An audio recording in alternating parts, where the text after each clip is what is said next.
Welcome to this week's edition of the Towson Men's Lacrosse Report. I'm your host, Spiro Marikas, along with the head coach of the Tigers, Sean Nadlin. And Coach, the Tigers go into Catonsville on Friday night, a team at UMBC that had won both of their ball games. You were looking for your first win, and you got it, as the Tigers win against the Retrievers. But it didn't start out great, because before you could turn around, it was 3-1 in favor of UMBC. But then you guys were able to cut it to 1 at the end of the first quarter. How did you feel as the team headed into the second quarter of the ball game? Felt like we were starting to get our feet underneath us, starting to, we were playing aggressive. I liked how we were looking offensively. Defensively, we're not of sorts. We got them to, exhaust a shot clock. We had a couple miscues in our clearing game, so it wasn't bad. We just needed to kind of clean that up, understand how we needed to adjust with our guys, and facing off. Matt struggled early on, in those first three, and then Kai came in and really gave us a spark. Yeah, and was it just a circumstance of matchups with Matt, or was it just Kai having a better night? It wasn't, I don't think, matchup. I think Matt being at his best would have been good against that kid, or against UMBC's guys. Matt is, just again continuing to work against himself, unfortunately, right now, and he knows it, and he's gotten better this week with just trying to be much more, in the moment, understanding that facing off. Obviously, there's a lot of nuances to it. But at the end of the day, it's just getting down in your stance, getting ready for the whistle, and being able to attack the ball. So I have all the faith in the world that Matt's going to be able to get himself on track. It wasn't necessarily his night to start against UMBC.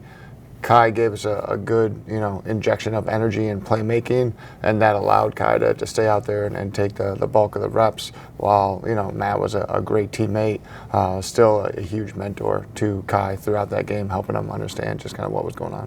All right, then your offense got cooking, and by the end of the night, Ronan Fitzpatrick and Mikey Weishauer both with 4 goals on the evening, and Mikey had one where he literally dropped the ball in front of the crease, picked it up, and scored, which was something you don't see very often. But how about those two guys on Friday night? Yeah, that was huge. Ronan got going early, taking advantage of his matchup, beating him one-on-one and getting some good goals. So that's hard for a defense to have to adjust to it. So hopefully that opens some more things up for us.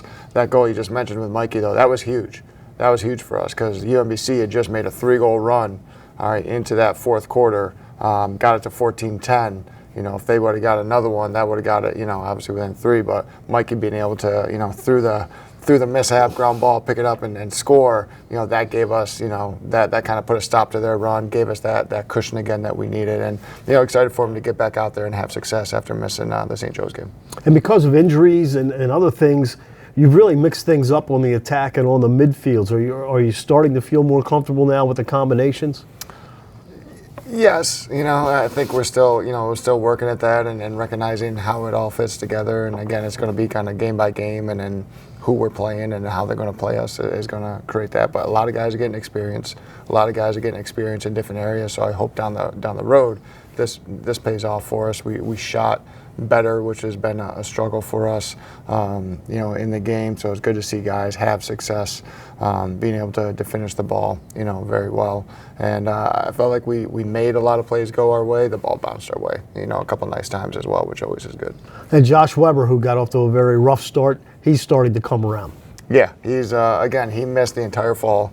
So this isn't unusual for him to just be kind of getting his feet underneath him. So having success last week against St. Joe's, having a little bit more against UMBC, we're starting to, I think, see Josh get his feet underneath him, start to play the way we've seen him play in the past. All right, this week you head to Houston, Texas to take on Virginia. How did this game come about?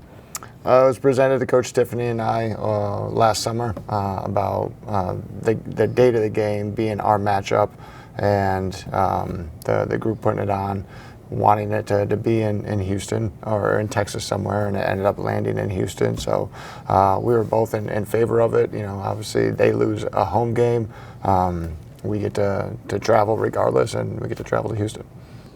Well, it's this Saturday. You take on the Cavaliers, who are not normal 2-3 to start the year, as they had to replace some of the greatest players of all time. But they're still a very dangerous lacrosse team. Very dangerous lacrosse team. You know, 1-goal loss. You know, on the road to Hopkins this past weekend. You know, an out of sorts game. You know, the week before against Ohio State. So very talented group. You know, very dangerous, as you said. You know, I'm sure they're going to be geared up and then firing on their way to Houston, and obviously we want to continue to build on the momentum that we've had coming out of UMBC. Ryan Colsey and Truett Sunderland have combined for 29 goals in 5 games, so that's they're averaging 6 goals a game basically between the two of them. Yeah, no, they're again them with McCabe Millen, very dangerous attack unit. Truett keeps things rolling. The other 2 guys are big playmaker type guys. So again, a lot of firepower that we have to really be on our game defensively to try to put that to rest. All right, so the Tigers will take on the Cavaliers this Saturday, and hopefully the Tigers come home with a victory over an ACC school. For the head coach of the Tigers, Sean Nadlin, I'm Spiro Marikas. Thanks for tuning in to another edition of the Tiger Men's Lacrosse Report.